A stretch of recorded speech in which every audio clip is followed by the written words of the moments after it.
Hello, dear student. I'm Pyare Babu Singh as an English faculty for you. I have got some questions from Indian civilization and culture. प्यारे बच्चे कुछ questions लेकर आए हैं objective type questions जो Indian civilization and culture से है और ये क्लास 12 बोर्ड के लिए काफ़ी इंपॉर्टेंट है, काफ़ी इंपॉर्टेंस रखने वाला चैप्टर है। तो आप सबसे आग्रह कि आप इस वीडियो को लास्ट तक देखें और इस पीवाई के क्वेश्चंस और ऑब्जेक्टिव टाइप क्वेश्चंस वस्तुनिष्ठ प्रश्नों को बहुत ही अच्छे ढंग से सीखें ताकि आप आने वाले जो बोर्ड एग्जाम है आपका उसमें अपना बेहतर प्रदर्शन कर सके और अच्छा से अच्छा मार्क्स को प्राप्त कर सके। तो चलिए आज शुरू करते हैं हम लोग बिना समय गंवाए। हमारे पास फर्स्ट नंबर क्वेश्चन है, the Gujarati equivalent for civilizations means, क्या मतलब हुआ इसका? इसका मतलब ये हुआ कि सभ्यता का गुजराती समान शब्द का क्या अर्थ है। तो गुजरात में इसका अर्थ जो है ना वो ये होता है गुड कंडक्ट। गुड कंडक्ट का मतलब होता है अच्छा आचरण, शुद्ध विचार, अच्छा आचरण। तो हम लोग इस तरीके से जो है वो ऑब्जेक्टिव क्वेश्चंस को ध्यान रखेंगे ताकि एग्जामिनेशन में जब आए तो हम लोग अपना बेस्ट दे सके। एंड सेकेंड क्वेश्चन जो है हमारे पास वो ये है कि civilization is that mode of conduct which points out to man the path of duties. और जो सिविलाइजेशन है ना, इंडियन सिविलाइजेशन एंड कल्चर, आप सबको पता है कि ये हमें सिखाती है कर्तव्य पथ पर अग्रसर होना, कर्तव्य पथ पर चलना, ये हमें गाइड करती है।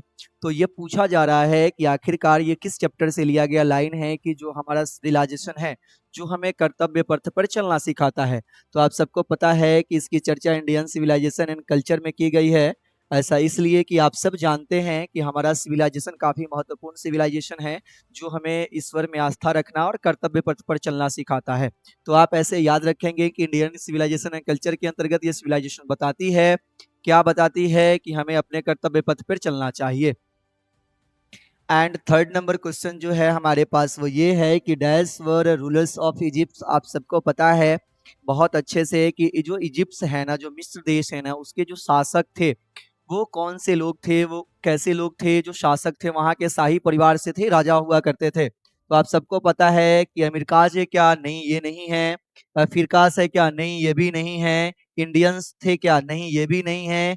ये फेरोज थे। फेरोज का मतलब फेरोज, फेरोज का मतलब फेरोज भी से आप साउंड कर सकते हैं। मतलब वहां के फेरोज लोग अर्थात फिरौन लोग थे जो वहां के शासक, मूल शासक हुआ करते थे। तो आप इसको हमेशा ध्यान रखेंगे, जब इसके एस लास्ट में एस लगा हुआ हो तो आप इसको फेरोज का साउंड दे सकते हैं या फेरोज का साउंड दे सकते हैं। तो आप इस तरीके से पढ़ेंगे, जब एस ना रहे या सिंगुलर फॉर्म में रहे तो आप इसको सिर्फ फेरो पढ़ेंगे, इसे ध्यान रखेंगे।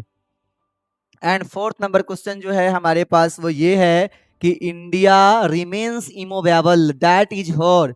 इंडिया जो है ना वो कहीं अटल है, अडीग है, स्थिर है। किस चीजों को लेकर के, वो क्या है उसके अंदर ये कि वो हमेशा जो है अडिग रहता है। तो उसके जो ये फीचर्स है ना, जो उसके अंदर जो ये गुण है ना, जो मेरिट है, वो कहीं ना कहीं उसके ग्लोरी को बताता है। ये उसके लिए गर्व का विषय है। गर्व का विषय इसलिए है, प्रभुता का विषय इसलिए है क्योंकि इंडिया अपने सभ्यता के प्रति बहुत ही अडिग है, बहुत सजग है, बहुत इसकी जड़ें जो है ना वो काफी मजबूत है। ये हमें ध्यान रखना है, ना ये पावर है, ना ये ऑनेस्टी है, ना इंडिपेंडेंस है। तो ये चीज को हम लोग ध्यान रखेंगे। एंड हमारे पास जो है ना वो फिफ्थ नंबर क्वेश्चन है, इस प्रकार से है, some of the immediate and brilliant result of modern invention are too maddening to resist is form. आप सबको पता है कि हमारा जो सिविलाइजेशन है उसके अंतर्गत इस चीज को बताया गया है बहुत अच्छे ढंग से कि जो आधुनिक आविष्कार है, जो तत्कालिक आविष्कार है, जो भौतिक संसाधनों का बढ़ाव है, उससे हम कहीं ना कहीं तत्कालिक प्रभाव से उसे रोक नहीं सकते हैं क्योंकि उसका विकास निरंतर होते जा रहा है। और ये जो लाइन है वो किससे लिया गया है? तो ना ही ये भारत इज माई होम से लिया गया है और ना ही अ पिंच ऑफ स्नफ से लिया गया है। भारत इज माई होम का मतलब ये डॉक्टर जाकिर हुसैन लिखे हुए हैं, भारत मेरा एक घर है, जो उनकी स्पीच रहा है। एंड पिंच ऑफ स्नफ, चुटकी भर खैनी, इससे भी नहीं लिया गया है। और ideas that have help Mankind, अर्थात विचार जिसने मानवता इंसानियत की मदद करी है, इससे भी नहीं लिया गया है। तो केवल और केवल इंडियन सिविलाइजेशन एंड कल्चर से इस लाइन को लिया गया है, ये हमें याद रखना है। एंड हमारे पास जो 6 नंबर क्वेश्चन है ये बहुत ही लाजवाब क्वेश्चन है, इसे हमें बहुत अच्छे से देखना चाहिए। Who dominated Indian politics from 1915 to 1948 आप सबको पता है कि इंडियन पॉलिटिक्स में सक्रिय रूप से जो प्रभुता रखे अपनी वो कौन थे? हमारे मोहनदास करमचंद गांधी थे। उनकी अवधि क्या थी भैया?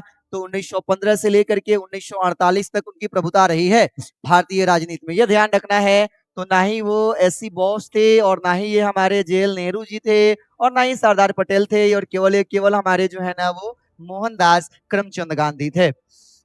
एंड हमारे पास 7 नंबर जो क्वेश्चन है वो भी काफी लाजवाब है, इसको ध्यान रखना है। इंपॉर्टेंट क्वेश्चन है हमारा। Simple living and high thinking is the base of. Simple living and high thinking जो आधार है उसका वो क्या है, ये हमेशा ध्यान रखना है। अपने देश में महान लोग जो कि डॉक्टर राजेंद्र प्रसाद रहे हैं, जो फर्स्ट प्रेसिडेंट ऑफ इंडिया रहे हैं, उनका भी मानना था, इसमें वो बिलीव करते थे। तो सदा जीवन और उच्च विचार में सभी लोगों को बिलीव करना चाहिए। तो उसकी जड़ें जो आधार है वो क्या है, किसके अंतर्गत ये बताई गई हैं, ये ध्यान रखना है। ईरानियन सिविलाइजेशन के अंतर्गत क्या नहीं, कि उसकी ये आधार नहीं है। यूरोपियन सिविलाइजेशन के अंतर्गत क्या नहीं। अमेरिकन सिविलाइजेशन के अंतर्गत क्या नहीं। ये सिर्फ और सिर्फ इंडियन सिविलाइजेशन एंड कल्चर के अंतर्गत बताई गई है। तो इंडियन सिविलाइजेशन इसकी जड़ें हैं, मतलब भारतीय सभ्यता इसकी जड़ है। आपको इसे बड़ी ढंग से याद रखना चाहिए ताकि ये एग्जाम में जब भी क्वेश्चन आपको देखने को मिले तो आप झट से इस क्वेश्चन का जवाब दे दे। एंड हमारे पास 8 नंबर क्वेश्चन है, who wrote Indian civilization and culture, मतलब भारतीय सभ्यता और संस्कृति। भारतीय संस्कृति और सभ्यता जो है ना वो किनके द्वारा लिखित है, इसके रचयिता कौन है, रचनाकार कौन है, किनके द्वारा कृति किया गया है? तो आप सबको पता होगा, केवल और केवल हमारे मोहनदास करमचंद गांधी हैं जो इस प्रकार के कृति किए थे, मतलब इसकी रचना किए थे। किसकी रचना? इंडियन सिविलाइजेशन एंड कल्चर की। उनकी ऑटोबायोग्राफी से लिया गया है। तो आप बहुत महत्वपूर्ण है, ध्यान रखिएगा। ना कि जवाहरलाल नेहरू और ना ही डॉक्टर जाकिर हुसैन, ना ही एच.ई. बेट्स द्वारा। तो ये सिर्फ और सिर्फ किसके द्वारा लिखित है? मोहनदास करमचंद गांधी, मतलब हमारे महात्मा गांधी के द्वारा लिखित है। एंड हमारे पास 9 नंबर क्वेश्चन है, इसको हमें ध्यान रखना है। 9 नंबर क्वेश्चन और लाजवाब होने वाला है। Dash prefers spiritualism to materialism.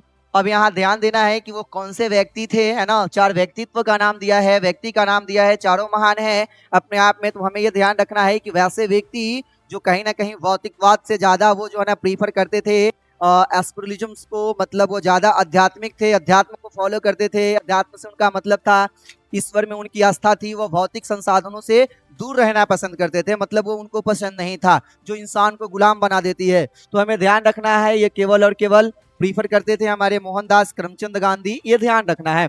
Doctor Rajendra Prasad नहीं होगा, ना इंदिरा गांधी और नहीं डॉक्टर जाकिर हुसैन, ये हमें ध्यान रखना है। एंड मेरे पास 10 नंबर जो क्वेश्चन आया वो भी अच्छा क्वेश्चन है, बहुत अच्छा क्वेश्चन है, उसे हमें ध्यान रखना चाहिए। क्वेश्चन क्या है भाई?